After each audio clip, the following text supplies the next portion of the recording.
probably pretty clear about the distinction between the four different stages or paths. Okay.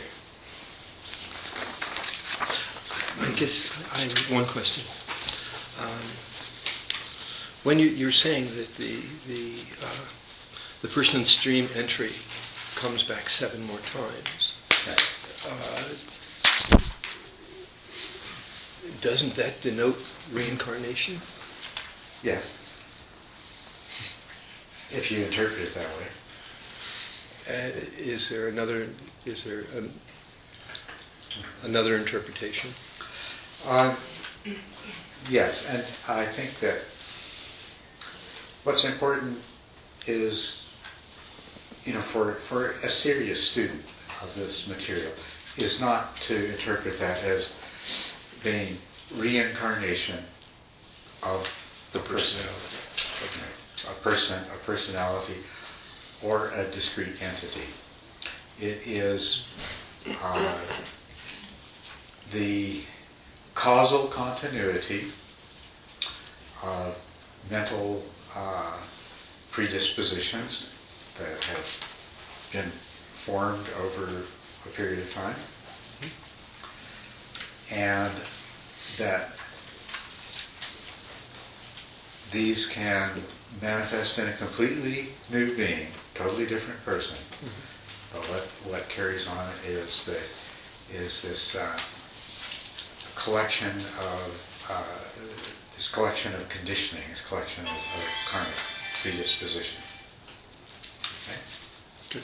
All right. Thank you.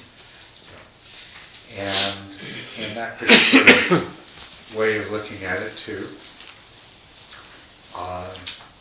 there's no reason to assume that the entire collection of karmic predispositions that belong to one person will reappear as a unit in one other person. It could be distributed over several other people, combined with karmic predispositions from other persons. Right? Yeah. So if you take the predispositions that you seem to have come into this world with, they need not be attributed to a single individual.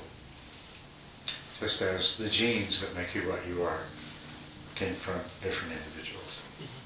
Okay? Very good. Thank you. But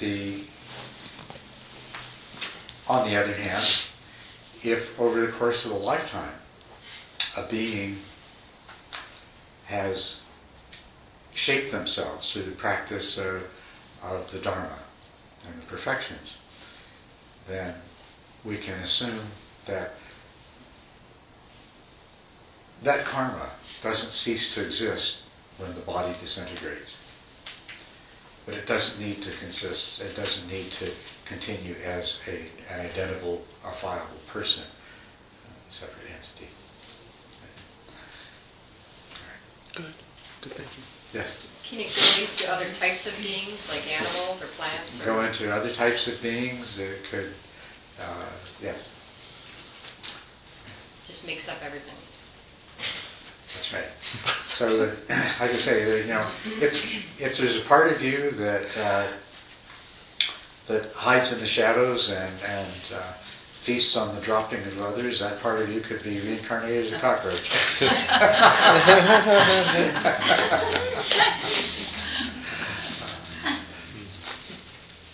Yes. In reference to number 5 of the 10 fetters, it states that all forms of aversion related to the sense realm. How about the conceptual realm? To the which realm? The Sense realm. Yeah, you said how about to the... Wouldn't it say Conceptual. the conceptual realm? How about aversion to... well, yes. If we regard the mind as one of the 6 senses, then the contents of the mind and mental object actually belong to the sense realm, at least at a certain degree. More refined mental contents would belong to the form realm or the fine material realm.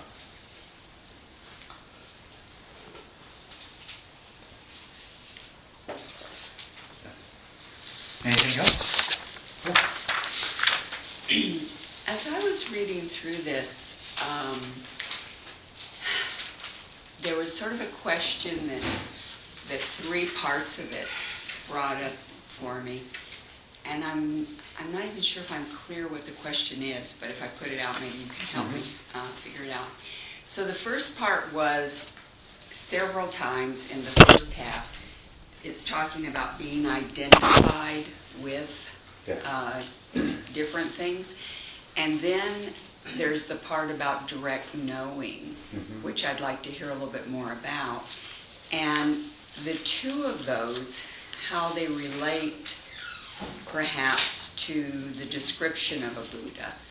And when it lists these things, the complete freedom from suffering, absence of craving, how that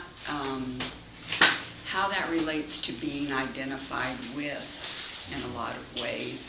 And what in there, like wisdom born of a profound insight into the true nature of reality, I'm guessing that's the direct knowing That's part the of direct that. knowing part. But it seems like that there's quite a bit of fuzziness in all of that for me. Okay.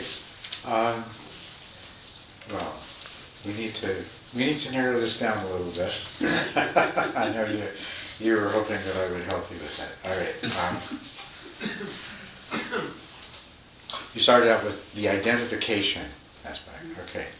That's where your mind in its process of selfing. If we focus on the question of what am I or who am I, then we'll see how the mind identifies. Like the mind could try to identify the self with the body, right? I am my body. And that works up to a certain point. But only up to a certain point. Okay? But it's a clear example of identification.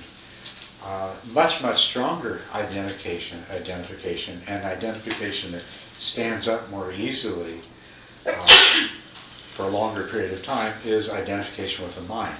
I am my mind. And there's a lot of that in, the idea of who we are as a person, as personality, is identification with that aspect of the mind. And then there is the identification with consciousness. And this is a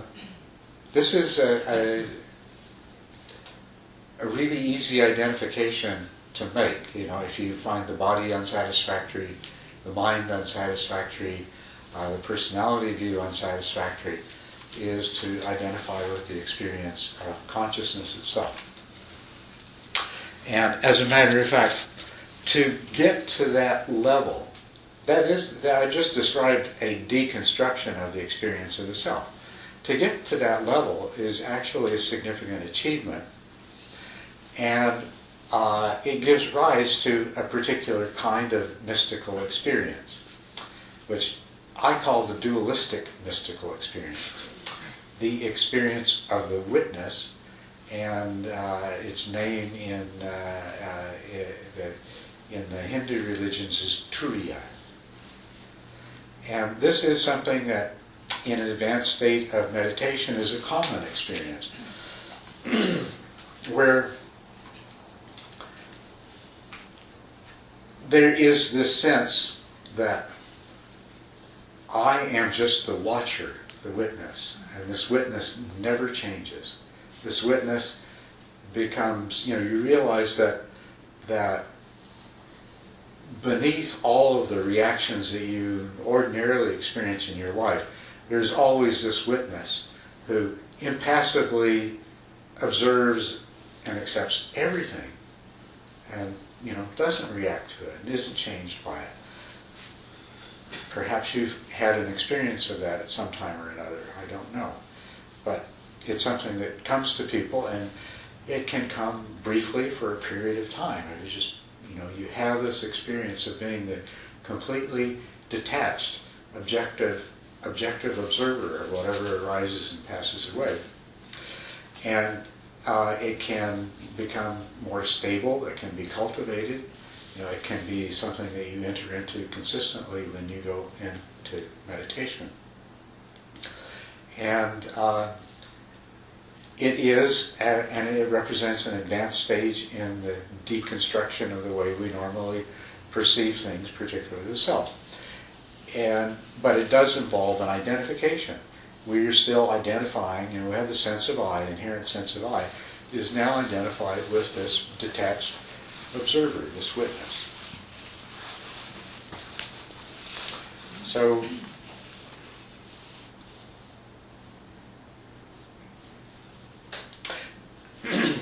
this is still a state of identification, and it's still a state that involves illusion. But it also involves a greatly increased understanding and appreciation of things as they are. From the vantage point of the witness, we see how everything that arises and passes away is, it's basically arising and passing away in the mind. It consists of mind stuff. It has no substantial reality. We kind of see the emptiness of everything else while experiencing still an identification with consciousness itself. And it's a very profound experience if it's sustained. It's a mystical experience. And it could lead a person to say, I realized my true self. I am consciousness.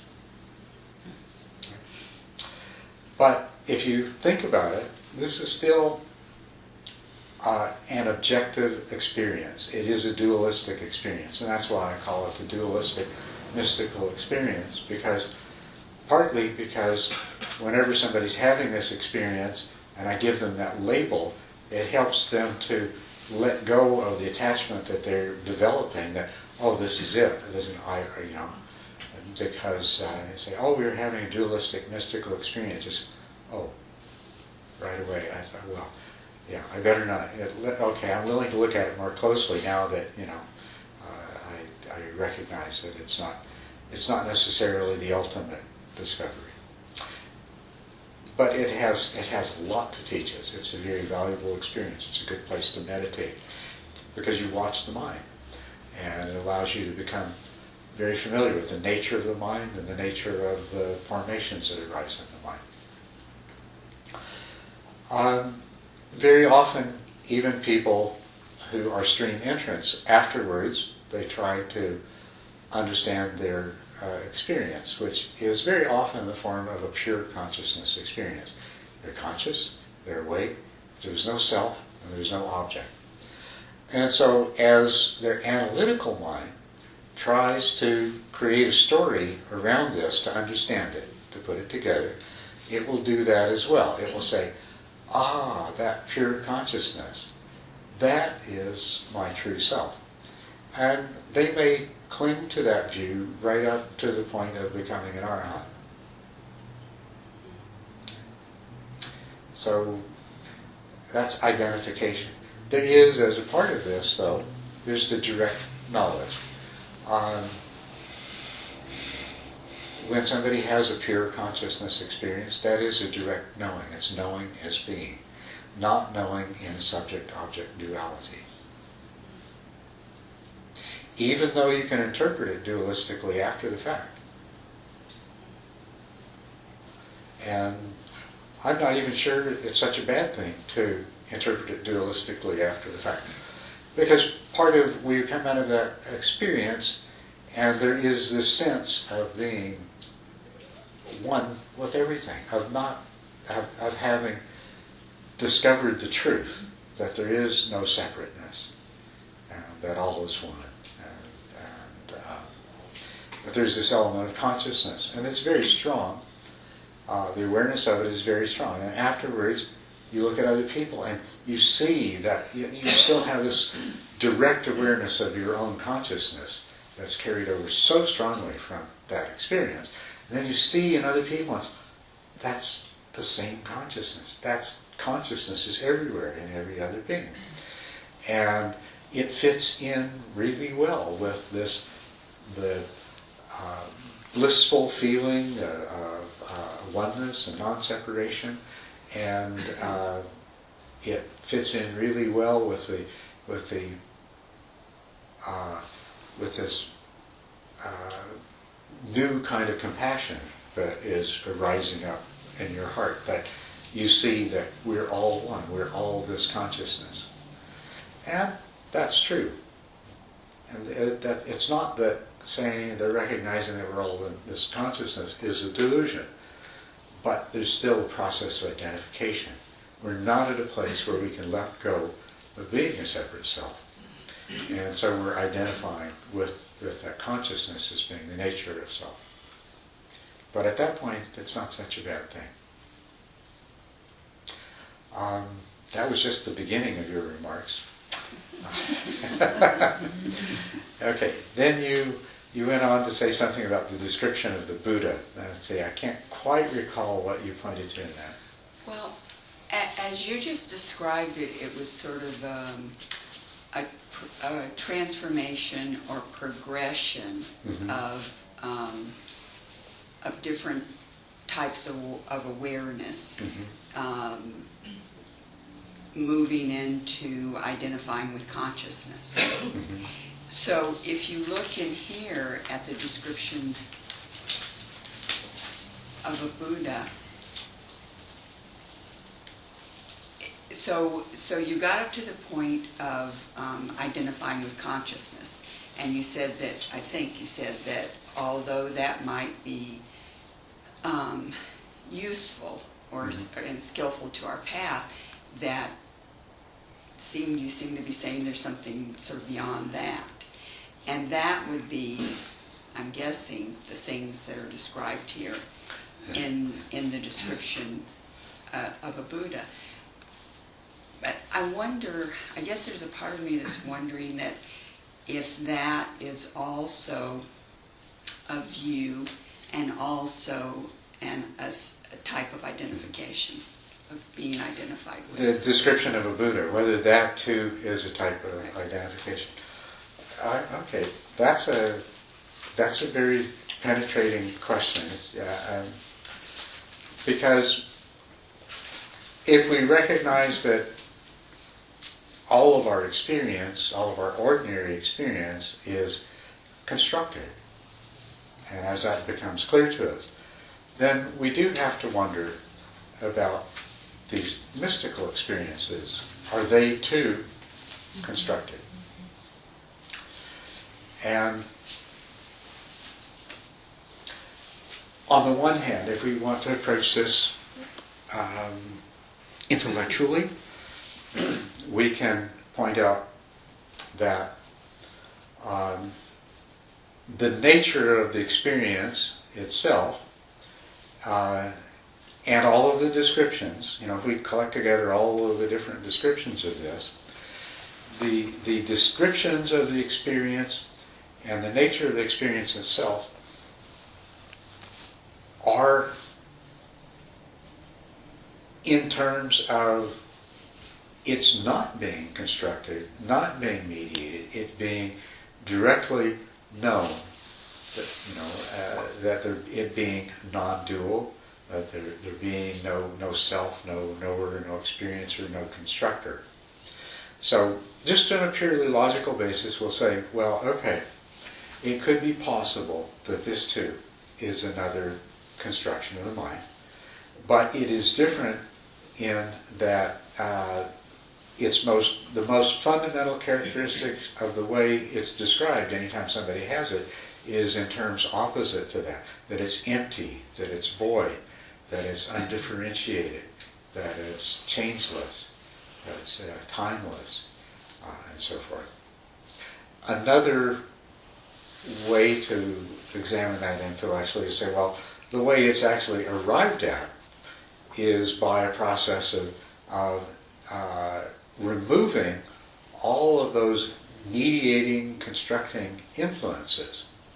Now we can still say, yes, but have we truly arrived at an entirely unmediated state of direct knowing, a direct experience of what lies behind all of our projection. And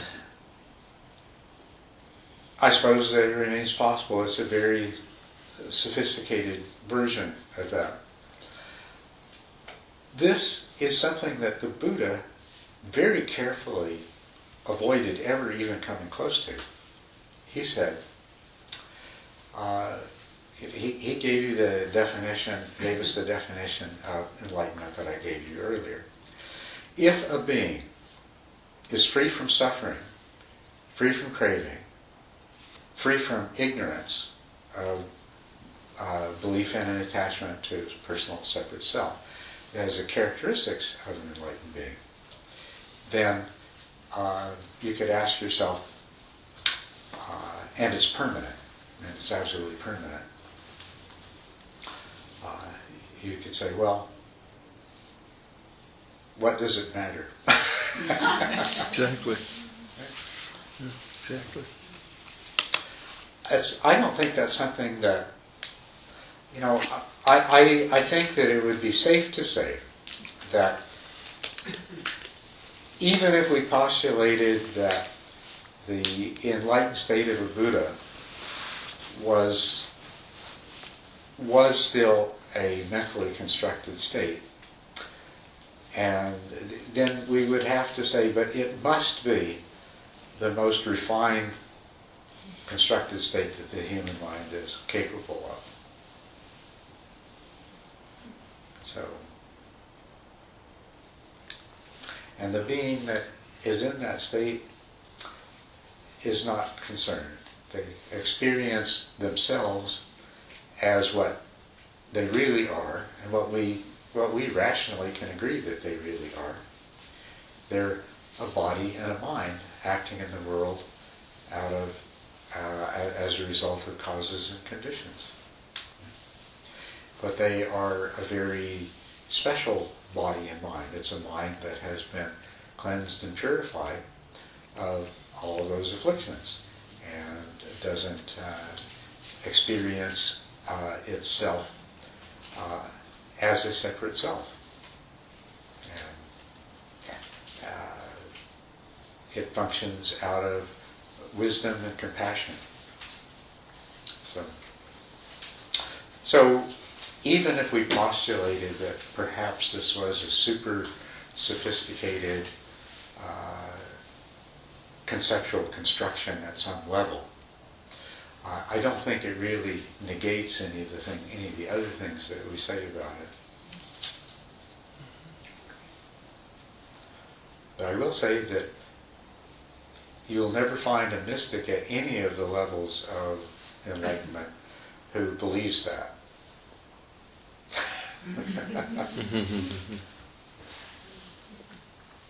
Thank you.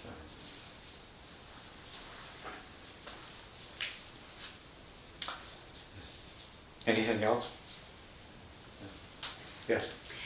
I have a question to the dualism of your witness consciousness explanation. Yeah. When you talked in an earlier retreat about the 10 steps to Vipassana, isn't that the same description, just observing the mind and whatever goes through the mind without getting attached, so that you become the witness? And That's right. you didn't talk about dualism at that point, so why do you bring this now up? What is the difference between Vipassana then, the steps to insight meditation, and that witness consciousness you described? It's the same thing. Yeah. It's the same Yeah. thing. It But is. that is still dualism then? It is still dualistic. Yeah. Oh, okay. Yes. It is a dualistic consciousness that is able to understand experience and to achieve insights. Now, the ultimate insight is the direct experience where the fabrications of the mind cease, and you have the direct experience that produces a transformation to stream entry. Prior to that, as a part, the witness can, or a meditator who is experiencing the witness, can have, as a part of that process, direct experiences of impermanence and so forth, which are they're small insights, but they're exactly what adds up to the large insight in the end. Which is another thing. Somehow we've come back to this point, and it must be the right time just to clarify that, I did raise the issue of the experience versus the state of being and enlightened being. And there has grown up this idea over time that the Enlightenment experience is this one special, dramatic experience that changes a person. And it's become very well established sometime in the past 2,500 years, although the Buddha himself never spoke of it. It seems to have first taken root when part of what's regarded as the scriptural material in Buddhism, part of it called the Abhidhamma, was constructed. And that was written down about 500 years after the Buddha died. And there were actually several different versions of Abhidhamma written down. But what they all have in common is that they approach existence of an individual as being a series of moments of consciousness, discrete moments of consciousness. And it's almost inevitable that with that system of analysis, if you're looking at enlightenment, you have to come, there is the moment of consciousness, which is microscopically small unit of time. That prior to that, they were a worldling, and after that, they are an Aryan, they're a stream enterer. And I think that notion from the Abhidhamma, combined with the fact that in many people there is a profound experience, has led to the idea that the only way that people become enlightened is that they have this profound enlightenment experience. Called, in Pali, it's called Maggaphala, which means path and fruition. And in Sanskrit, it's called Darsana Marga, which means the path of seeing, where a person has a direct experience of emptiness. But this is the experience where the fabrications of the mind cease, and the mind of the yogi dwells in the state of pure consciousness. And because there is an experience of no self and no object, and the process of fabrications has ceased, and the yogis arrived at this already with insights into no self and emptiness, that it crystallizes internally in their mind this transformation, and they come out of that as the newly minted stream enterer. But when you look at, well, first of all, as I mentioned last night, when you look at the sutras, the Buddha doesn't talk about that at all. There are things that could fit into that paradigm, and there's other descriptions that clearly don't. If you look at modern accounts of enlightenment, and there's quite a few of them, that I've given gathering them together, you find too that although that's probably the most common description, is that somebody has this profound enlightenment experience after which they're permanently changed, there is a substantial minority of accounts that don't involve that. That it happens over, that there is a period of time that can be identified, maybe a few hours and maybe a few days, over which understanding comes on the person, sometimes in waves, one wave of understanding after another, or an intermingling of feelings. And a lot of what we confuse with enlightenment experience is the feelings that come with it. The feeling of oneness, the feeling of bliss, the emotional responses of the mind to the experience. Sometimes the person goes through a protracted period like that. One person, she woke up one morning and realized that everything was different, but didn't know how it was different. And she did go to work that day, but not till very late. And throughout the course of that day, she kept having these epiphanies, one after another, intermingled with these powerful, blissful feelings, which all of which made her not particularly functional that way. Yeah. But she said that finally all kind of worked its way out, but she was never the same since, and never saw anything the same since. So there wasn't this one experience. And then there seems to be a very small number of people who can't even point to that degree of specificity of a period of time, but they in a much more gradual way have come to find that, as I say, they realize that they don't see things in the same way that other people do, or that they used to do, that they don't react to things the same way that other people do and that they used to do. And it's only through a gradual process of these kinds of events that bring it into their awareness and reflection on it, that there consolidates in their mind the realization that they indeed have changed in a very profound way. So I just wanted to bring that up and make you aware of that enlightenment doesn't necessarily come about in the standard textbook version that all of a sudden, you have a direct experience of something that you never imagined before as possible, and they're forever changed. It can happen in different ways. I think what is similar in all of these, though, is that whether it happens gradually or abruptly, the internal structure of the mind that creates the person's worldview has become changed.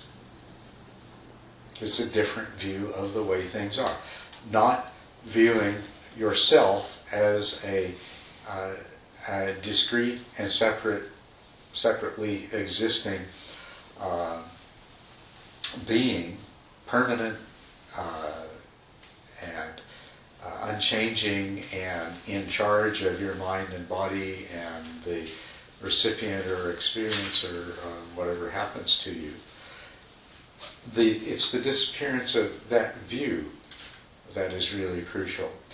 And part of that too is the disappearance of the view that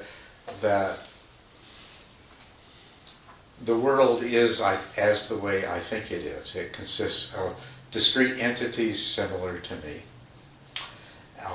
and that they are understandable by me, and that the idea I have in my mind of the world is an accurate representation of a self-existing external world. So it is these views that constitute the ignorance, and it is the changing of those that constitutes the fundamental shift to becoming a stream entrant. And this could happen all at once, or this could happen in a somewhat more gradual fashion. There's nothing to say that it has to happen all at once. It certainly does, but it's not the only way that it can happen. And the fact that it's not the only way that it happens helps us to understand it a little bit better. Because if it remains a dramatic, mystical experience, then it retains a certain mysteriousness and incomprehensibility that makes it harder for us to recognize what's actually taking place. If we realize it can happen gradually and see what the gradual transformation involves, it is a restructuring of the intuitive way we perceive reality. And that is what it is. Whether it happens all at once or... And I'm beginning to think that it's more likely to happen all at once the more internal resistance is in the mind, the more strongly you're attached to the sense of being a separate personal self, the more likely it's going to come upon you like this ton of bricks that breaks through to the realization that it's not that way at all. So.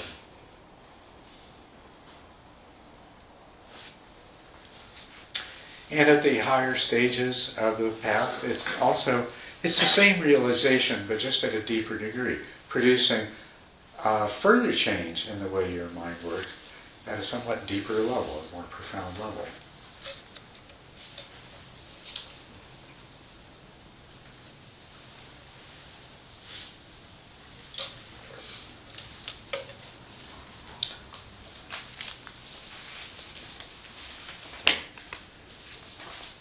Very quiet. It's either a stage in digestion or... yeah. Okay. Well, let's see.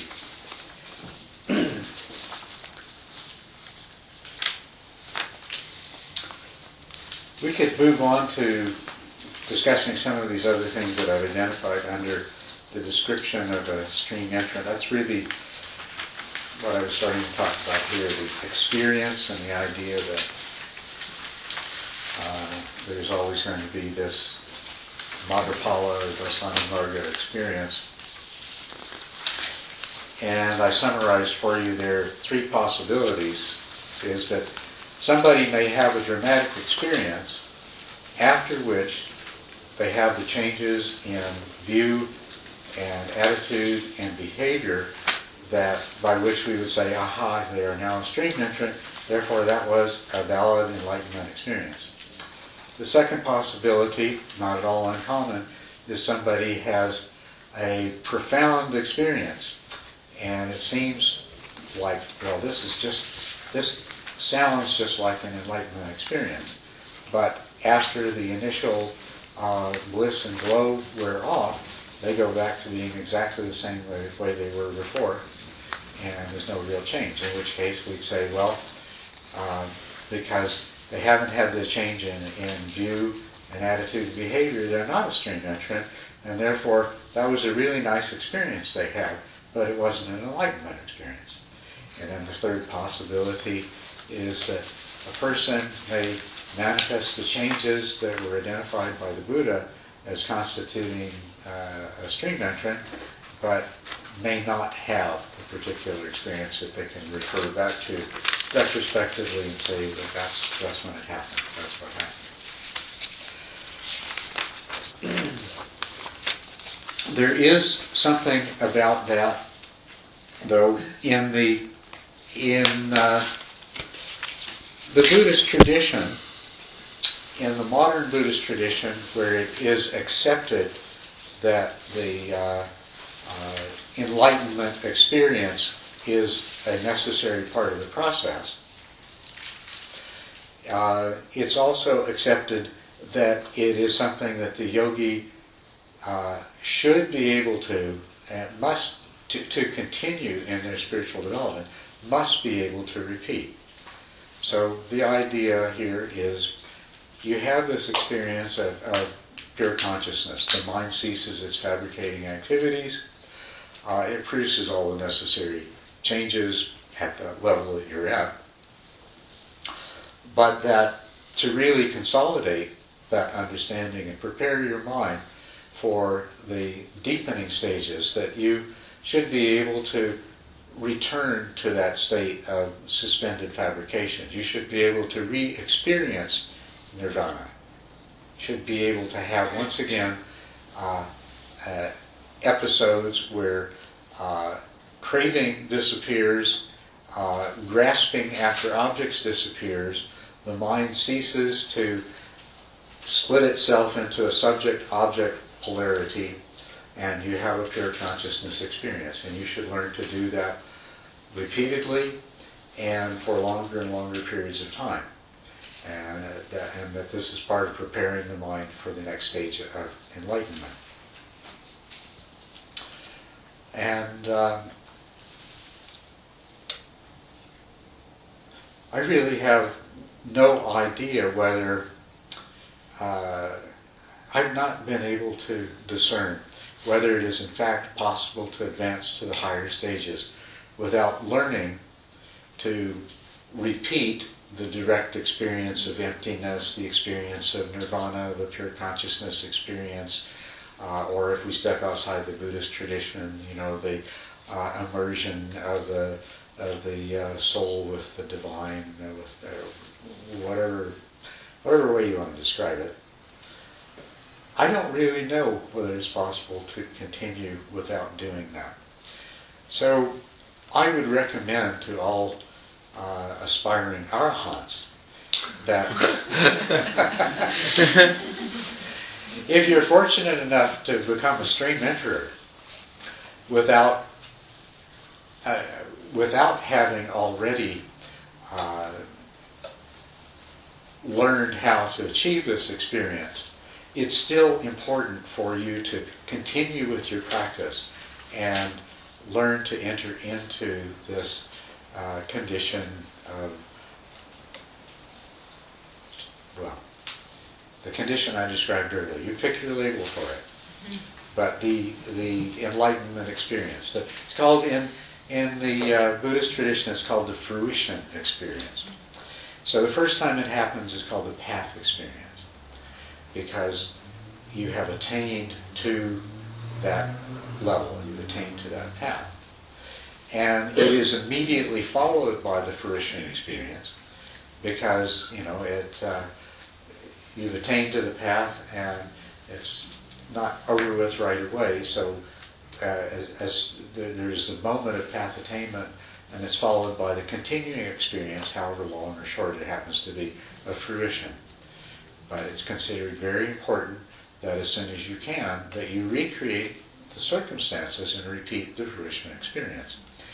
And if it's never happened to you, and yet you have the characteristics of a stream entrant, then you should still continue with the practices that are appropriate to having that experience. And you should likewise learn to repeat and to sustain those experiences. Yes? So that, as you said, works as a warning not to be too lazy or assume that this is without work. This state is going to continue. Yes. That's what I'm hearing. Yes. It is definitely a warning about that. And also something else too, that an even stronger warning.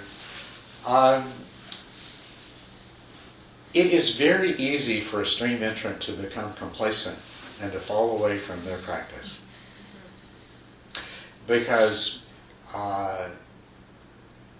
there is a period of time where life is so much better than it was before that there is not the same sort of drive and motivation to engage in the intensive practice.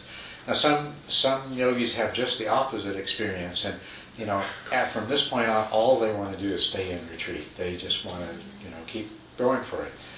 But there is also the kind of experience where, it's like, well, this is really great. This is really wonderful, and I'll get around to continuing my practice later on. Right now, life's too good.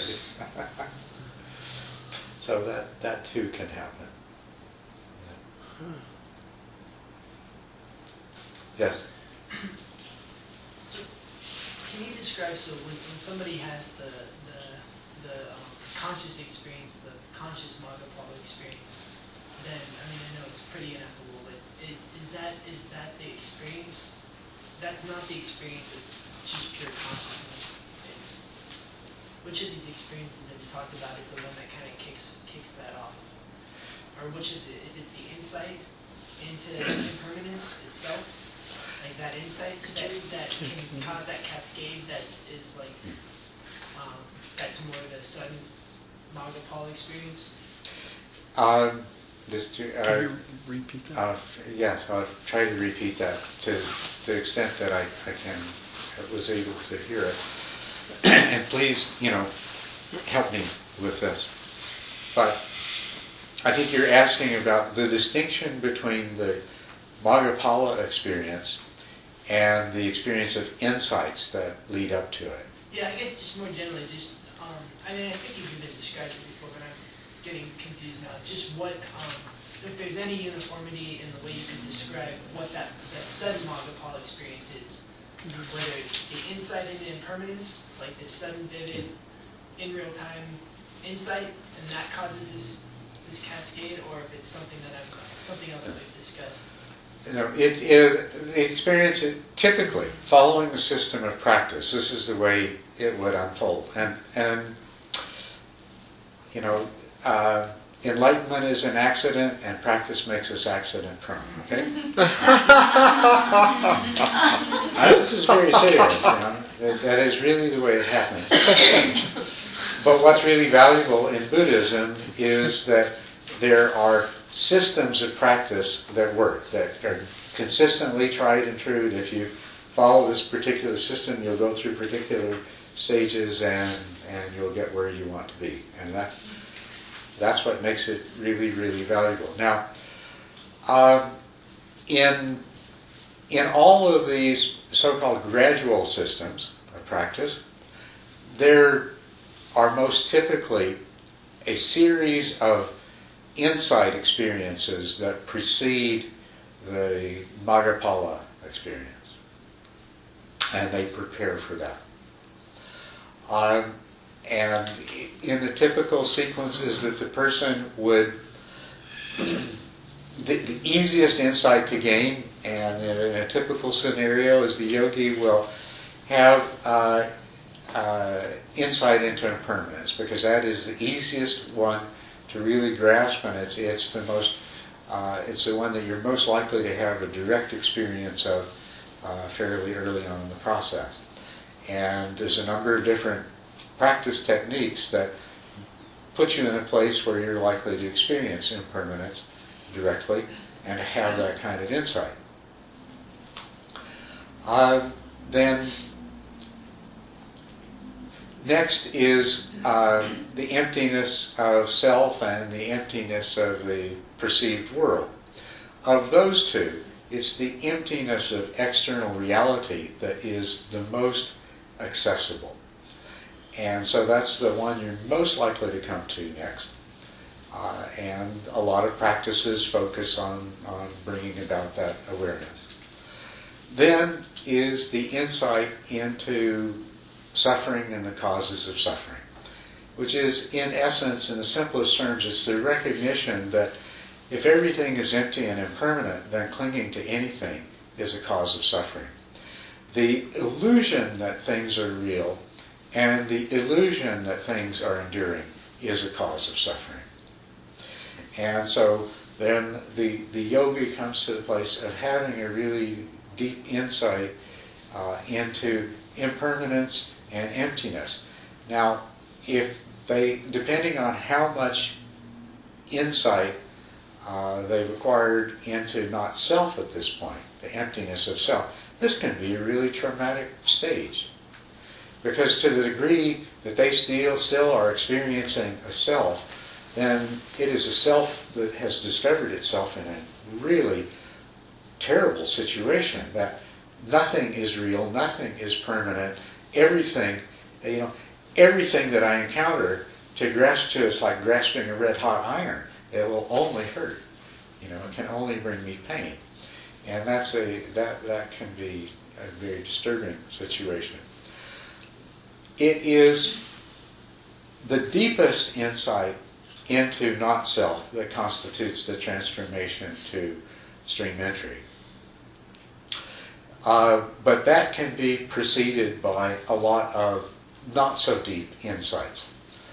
And the more not so deep insights you have, and the more they become consolidated, then the less painful it is to discover the impermanent and empty nature. To really realize the emptiness of things becomes less traumatic if you've already given up some of your attachment to self.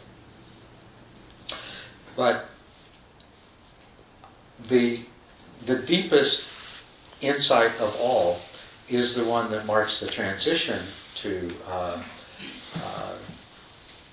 stream entry. And as the very definition of it tells you, that is the realization of the emptiness of self. So in this typical progression, we'll have a yogi who's had insights into impermanence and emptiness and suffering, and to some degree into not self. and has developed really strong equanimity and a certain degree of tranquility. With this equanimity, they are just observing the ongoing behavior of the mind, moment by moment, the arising and passing away of phenomena. And then, at some point, something is going to arise in their consciousness, and they won't see it. Their mind will not label it and recognize it in the normal way. Instead of recognizing it as an image of my dead father's face, just for example, right? I don't have a dead father yet. Use mine. Yes, sir. But imagine you're sitting in deep meditation and you're watching things arising and passing away without any attachment to them at all. And you have this deep sense of realization of the impermanence and the emptiness and the suffering nature of everything. But on the one hand, and on the other hand, you have this profound equanimity that you've developed. And you've come to this place with the sense that, well, there's nothing I can do but continue in the practice, because now that I've acquired these insights, I can't walk away from this. And you've developed the equanimity, so you're watching it. And then something comes up. Could be your dead father's face. Okay, something comes up. But instead of the thought forming that, oh, that's the way my father used to look, or something like that, what happens is you see, that's impermanence. And then all of a sudden, and that's suffering. And all of your insight comes together in that moment. And your mind, everything that arises passes away. And you've been watching things arising and passing away. And so your mind continues to watch this thing arise and it passes away.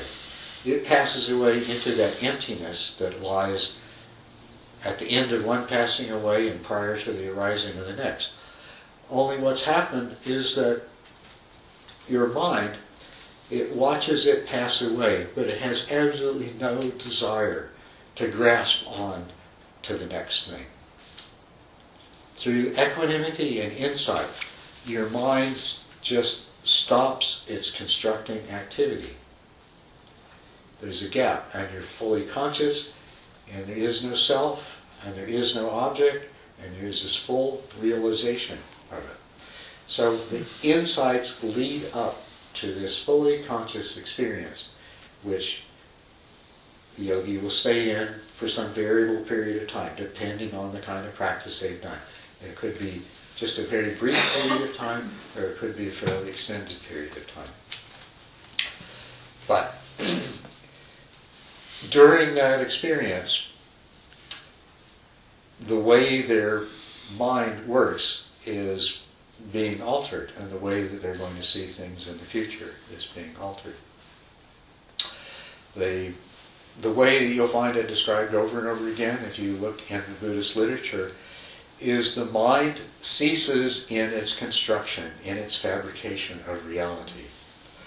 An analogy is that just as a monkey swinging through the jungle, grasping at one branch after another, grasps the next one before fully letting go of this one, or grasps it soon enough so that it doesn't fall. This is what keeps us in the world of samsara. The mind grasps, and what it's grasping is its own fabrications. It makes these fabrications and it grasps to them, and they pass away, and it grasps the next one, and so forth. And so what is happening is that through your training, and through your insight, and through the equanimity that you've developed as a part of this practice, you come to a point where it's not that you decide to stop grasping. It's that the fabrication and the grasping stop. And they stop long enough for you to have an experience that's completely different than what you've ever had in your life before. And this is new information. This is new information that rewrites some of the basic programming of your mind and brain. And then your mind begins fabricating and grasping again. But there is a very blissful state. There is a very profound emotional sense of the release from the separate self-identity. There is a liberation from the trap of believing in all of this. As a matter of fact, prior to that, what a yogi is very likely to experience is a sense of, if it would only stop, if my mind would just stop. It won't stop. I'm so sick of this. I'm so tired of this. And so when it does stop, it's this, it can stop. It's possible. It's a release and the liberation that comes about. But if I'm understanding your question correctly and answering it, what has to happen is you have to create, through very powerful insight experiences and through the consolidation of those insight experiences, you have to create a state in your mind that is seeing things in terms of those insights rather than seeing things the way it normally does. And you also have to have cultivated through your practice very, very powerful equanimity. The equanimity is the opposite of the grasping. And when those are present, that's the conditions. You've created the conditions. And you'll need to sustain those conditions, or if you lose them, recreate them again and sustain them until your mind does what it inevitably must do. This is what's come up for me. How does grief fit into this? Grief? Grief. At the break, I felt this overwhelming grief of losing the self. Yes. I think. Yes. I'm not real sure, but it was very strong, and I'd like to have Yes. you explain something. Well, and that is what happens when the mind is very attached to itself, and to the degree that your mind recognizes that it may lose that self that it's attached to, you will experience not just grief, but could be terror. Depending on the practice a person does, very often one of the signs that somebody is approaching their breakthrough is a growing sense of dread or grief that they feel that something's about to happen, and they're afraid of it, very deeply afraid of it. And then what will happen in the experience is there will be a surrender, a letting go, and they have to let go.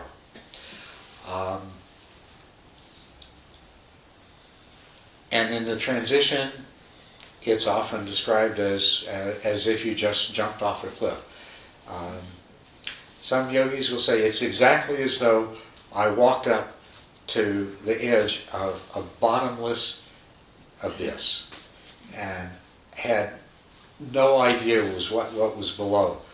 But I knew that what was behind me was so terrible that I had no choice but to step off.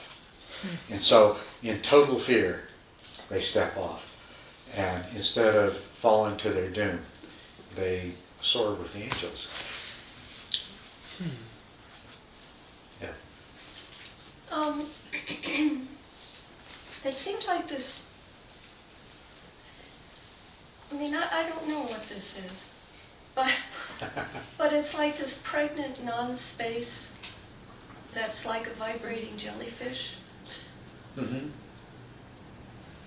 Is that what you're, If you're talking about an experience that you sometimes have, that yeah. everything is vibrating. That is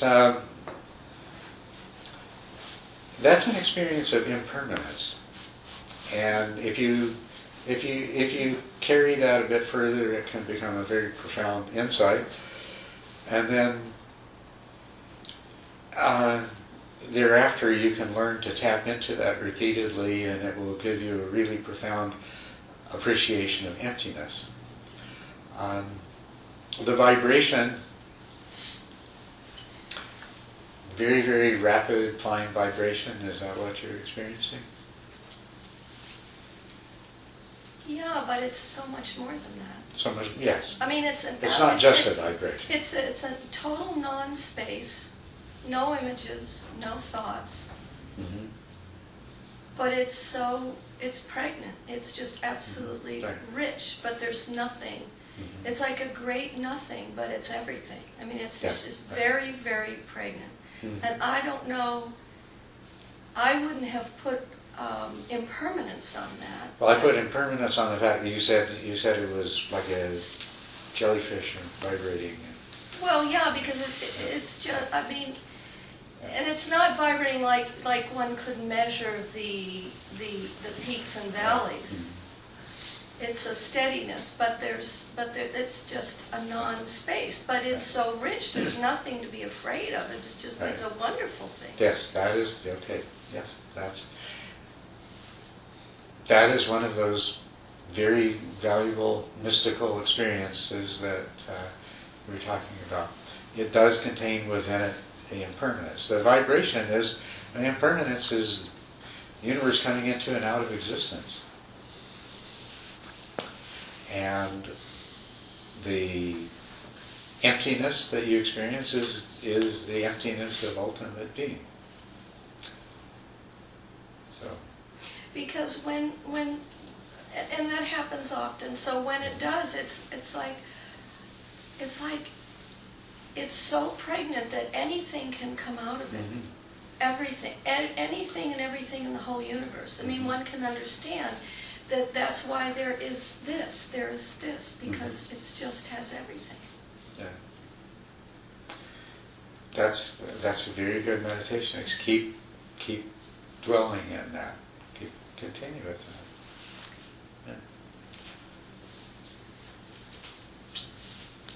Yes. Can you talk a little bit about the direct realization meditation traditions like Mahamudra, things like that, that it sounds very different from what you're describing right No, now? all meditation traditions are direct realization traditions. Mahamudra is one where it's just taking a different approach, and what you're doing is taking the mind itself as your primary meditation object, which you eventually do in every practice anyway, to some degree or another.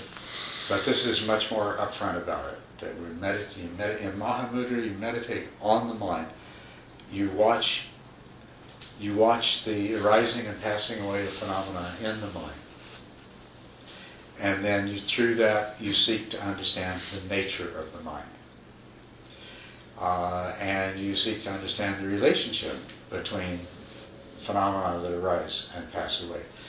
Now, this is sort of predicated on your understanding that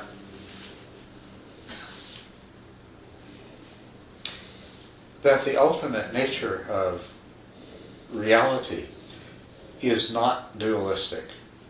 And so that all subject-object dualities are generated by the mind itself. And that it is possible to be conscious of that without having consciousness participate in the duality itself. So the idea of the Mahamudra practice is to get beyond the duality by observing both the phenomenal side of the duality and the mind and the experiencer side of the duality, and recognizing the relationship of these to mind. So you see usually what happens is you realize that the phenomena are of the same essence and substance as the mind itself, and that they are empty in that regard. And then comes a point where you realize, aha, the mind is of the same essence and substance as the appearances. It too is empty. And so then everything you're observing is empty.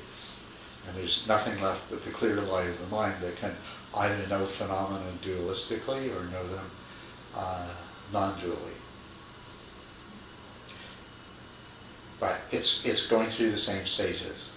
You're looking for the same direct experience of non-constructed reality. You're looking at the mind.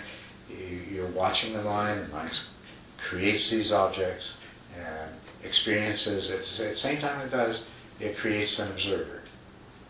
Right? Every duality is a polarization and separation. And so you watch that happen. That's the same thing as what I was describing before when I was talking to Adam. You'll be doing a different practice, but you're watching phenomena arise and pass away, arise and pass away, arise and pass away.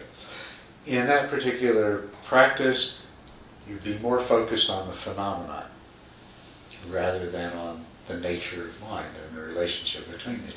In Mahamudra practice, you're focusing more on the mind, and you're focusing on the mind in stillness, and you're also focusing on the mind when it creates the phenomenon and the phenomenon passes away. But you're coming to the same place. You're coming to that place where everything that's going on in the mind arrives at the right spot, and the mind ceases its creation of the duality.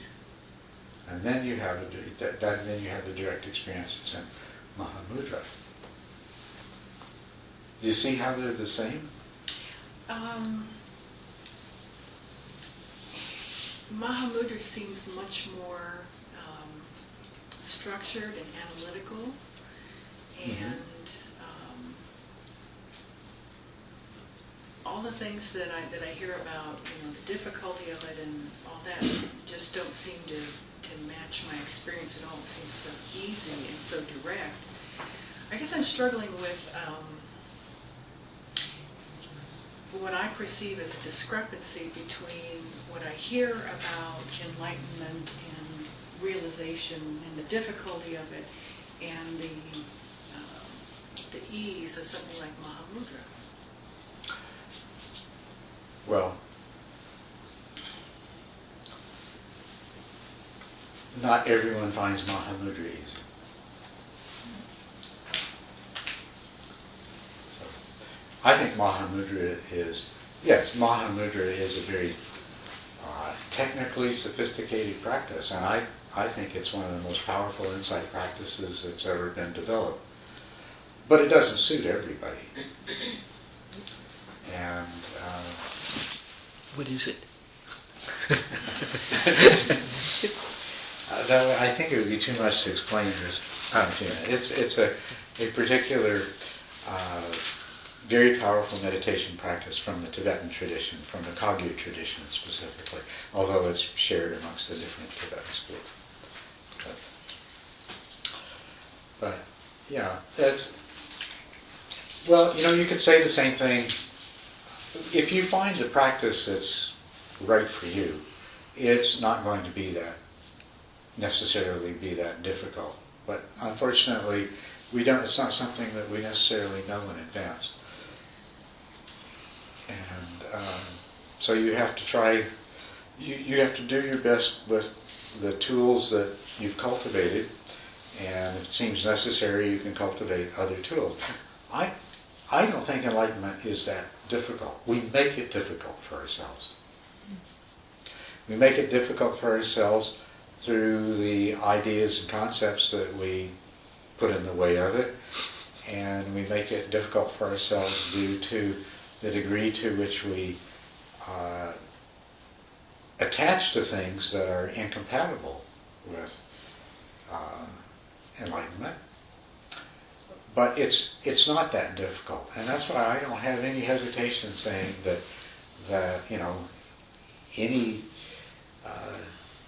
any person who is interested can attain it. You do have to work at it, and I think there are probably easier ways to attain it than what we know of right now. I certainly hope there are. At least there must be some easier way to match people up with the right practices.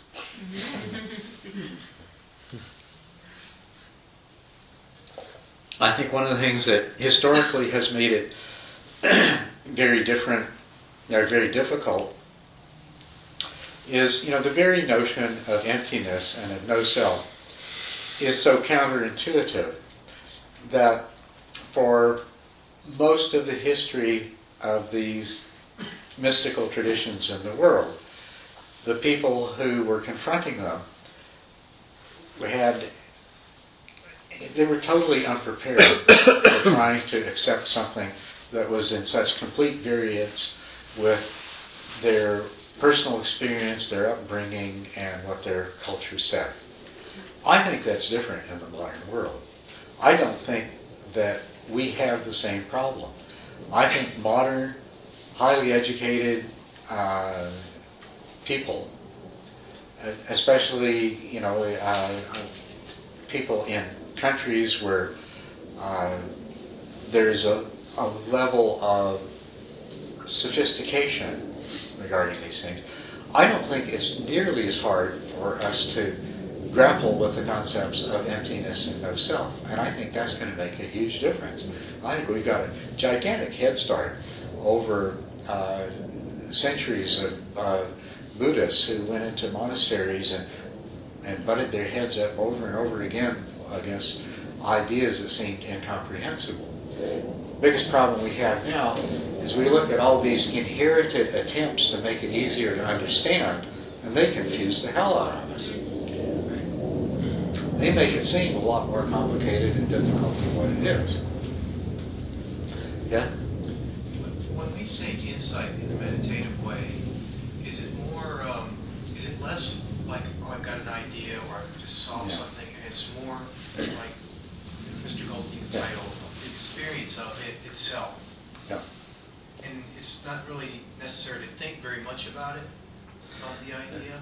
Well, sometimes it's helpful to think about it, but the insights that are most powerful are the ones that they're a direct confrontation with the way things are that really doesn't even really leave room for thinking. It's just, you're sitting there meditating on the sensations of the breath, and you look closer and closer, and then they stop to being regular, recognizable sensations. They're just this flux of stuff that is just happening. And you can back away from it, and your mind will put it back together again and say, oh, well, that's this sensation, that's warmth, that's movement, that's impact. And you step back a little further and say, oh, well, that's in-breath, or that's out-breath. But you go into it and you experience directly, wow, that's impermanence. Now, afterwards, you can think about it. Afterwards, you can say, you can think that. You can think to yourself, wow, that was impermanence. Everything is impermanent that way. And you can reflect and say, and that's emptiness too. I saw how my mind created sensations out of that stuff, whatever it was. And I saw how my mind attached all of its familiar labels to it so that I could recognize it. And you can say to yourself, wow, that's emptiness. So you've discovered impermanence and emptiness through a direct experience. And then what it's really important to do, not so much to think about it, but to notice it all of the other times. When you're walking down the street, noticing the impermanence that is being presented to you by every sound and every sensation and every thought that is arising and passing away. And then likewise, keep catching your mind in the act of creating reality out of this transient stuff that's flowing through your awareness. What that does, that really consolidates the insight. The direct experience of it does something that no amount of intellectual analysis can ever do. As I was saying last night, we would say, okay, why don't all of these neuroscientists and philosophers and psychologists, why aren't they enlightened? Because at the intellectual level, they know so much more about impermanence and emptiness and no self than anybody else. Why aren't they enlightened? It's because they only know it at an intellectual level. They would become enlightened if they took the trouble to say, I know this is the way it is, let me see if I can have a direct experience of it. And then if they continue to say, I know this is the way it is, I've had a direct experience of it, let me see if I can recognize it, it's happening all the time. I know every single instant these same things are true. I should be able to see it. And if they did that, then there would be a profound shift take place in their mind. They might have their mind might stop fabricating, and they might have a classical enlightenment experience, or they might just gradually realize they're enlightened. But what's keeping them from is that it just stays at the level of intellectual understanding. And that's the other thing. When you study Buddhist doctrine, and the book says that this is something that cannot be understood intellectually, well, it doesn't mean it can't be understood. But understanding it intellectually is not going to do you much good. It's only the direct experience, and it's only incorporating that experience into your intuitive way of perceiving things that's going to change the way your mind works. So, is the world round? But we rarely think of it as round when we're walking down the street, because it looks pretty flat or up and down. Right? Does the sun go around the earth, or does the earth go around the sun?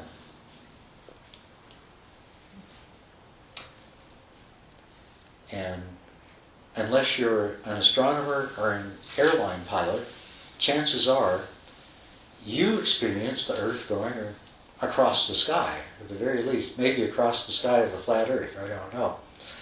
But it's interesting, airline pilots have this experience of the sun going around the earth in a way that people who don't spend a lot of time up in the air don't have. And likewise, people like astronomers who spend a lot of time understanding the movement of planets and stars and things like that, they get a really clear idea fixed in their mind that the earth goes around the sun, and the planets go around the sun, and the earth rotates on its axis, and that's why the stars move across the sky. In a way that somebody else, they may know that's true, but they don't think that way. And in order to think that way, they've got to stop, and they've got to rearrange their inner view of the universe to see. So something as simple as, the earth is flat and the earth goes around the sun is a good example of how knowing something intellectually and having it be a part of your intuitive view of reality are two very different things. And then the process of insight is to put you into direct contact with these truths, and to also help you to incorporate them into your intuitive way of seeing things at a deep level. And it's preparatory to a more dramatic transformation, which will basically permanently alter your way of viewing things.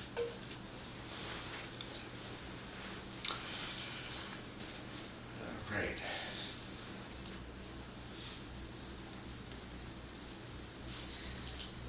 It's nice that we have minds that are so easily modified. And that we can figure out how to make these desirable changes.